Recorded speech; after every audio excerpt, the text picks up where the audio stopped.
আজকে আমাদের 180 দিন বা 6 মাস পূর্তি উপলক্ষে যে আয়োজন, সেটাই কিন্তু জনগণের প্রতিনিধিত্বমূলক যে সরকার ব্যবস্থা, যেখানে জবাবদিহিতা থাকবে, স্বচ্ছতা থাকবে, দায়বদ্ধতা থাকবে, সেটারই প্রতিফলন। আমরা এই 6 মাসে যেটা দেখেছি, সবচেয়ে বেশি চোখে পড়ার মতন যে জনগণের ভোটে নির্বাচিত সরকারের প্রতি জনগণের রয়েছে অভূতপূর্ব জনসমর্থন। কারণ 2014 সালের বিনা ভোটে নির্বাচন, 18 সালের নিশিরাতের নির্বাচন এবং 24 সালের দামি ভোটে নির্বাচন পেরিয়ে এই প্রথমবারের মতনই জনগণ নিজেদের পছন্দের প্রার্থীকে, নিজেদের পছন্দের দলকে ভোট দিতে পেরেছে। আর সেই সরকারি রাষ্ট্র পরিচালনা এসেছে যার ক্ষমতার উৎস একমাত্র দেশের মানুষ। জনগণের আর বর্তমানে রাষ্ট্র পরিচালনা থাকা দল বিএনপির একটি আবেগ, অনুভূতি এবং আকাঙ্ক্ষার যে সম্পর্ক রয়েছে, আমরা সেটা দেখেছি আমাদের বর্তমান মাননীয় প্রধানমন্ত্রী জনাব তারেক রহমানের ঐতিহাসিক স্বদেশ প্রত্যাবর্তনে, যখন জনগণের ঢল নেমেছিল।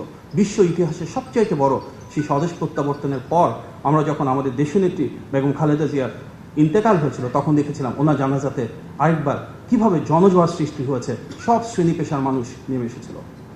এই দলটির প্রতি, নেতৃত্বের প্রতি, আজকে যারা সরকারের দায়িত্বে রয়েছেন তাদের প্রতি জনগণের এই অফুরান ভালোবাসা আমরা দেখেছি নির্বাচনী প্রচারণায়ও, যেখানে মাননীয় প্রধানমন্ত্রী যেখানে গিয়েছিলেন দেশ জুড়ে সেখানে জনস্রোত নেমে এসেছিল।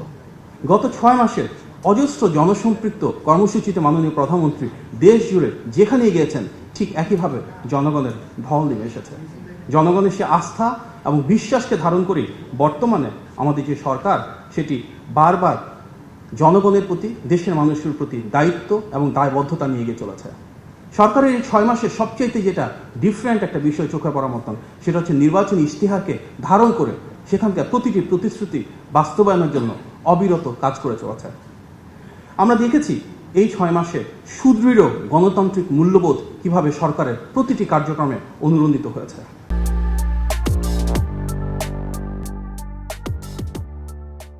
আজকে যে সরকার, তার পেছনে একটা দীর্ঘ ইতিহাস রয়েছে।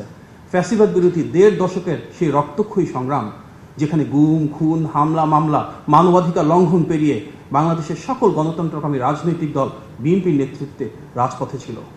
সেই রক্তক্ষয়ী সংগ্রামের ধারাবাহিকতায় আমরা দেখেছি প্রতিটি শ্রেণী এবং পেশার মানুষ এবং গণতন্ত্রকামী প্রতিটি রাজনৈতিক দল এক হয়ে জুলাই গণ অভ্যুত্থানে ফ্যাসিবাদের পতন ঘটিয়েছিল।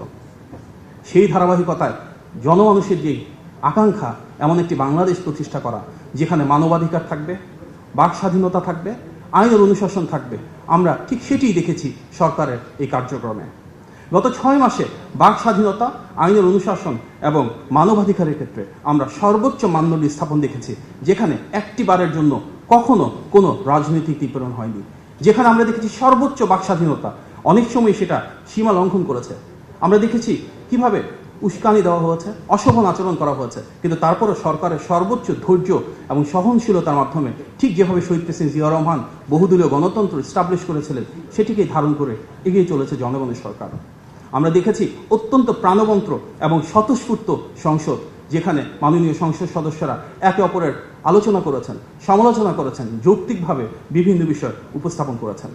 দেশের ইতিহাসে নজিরবিহীন যে সরকারের গঠনের পর সংসদের প্রথম অধিবেশনে শতাধিক অধ্যাদেশকে আইনে রূপান্তর করা হয়েছে জুলাই গণ অভ্যুত্থানের সেই আকাঙ্ক্ষাকে ধারণ করে। সন্ত্রাস বিরোধী সংশোধিত যে অধ্যাদেশ, সেটিকে সংসদে আইনে রূপান্তরের মাধ্যমে সন্ত্রাসী একটি রাজনৈতিক সংগঠন যারা ফ্যাসিবাদ কায়েম করেছিল তাদেরকে প্রাতিষ্ঠানিকভাবে নিষিদ্ধ করা হয়েছে। গণতান্ত্রিক মূল্যবোধের বিকাশের জন্য শিক্ষার্থীদেরকে সংসদে উপস্থিত হওয়ার সুযোগ করে দেওয়া হয়েছে। আমরা দেখেছি জাতির বীরশ্রেষ্ঠ যে সন্তানেরা রয়েছে তাদের নামে সংসদের গ্যালারিগুলোর নামকরণ করা হয়েছে।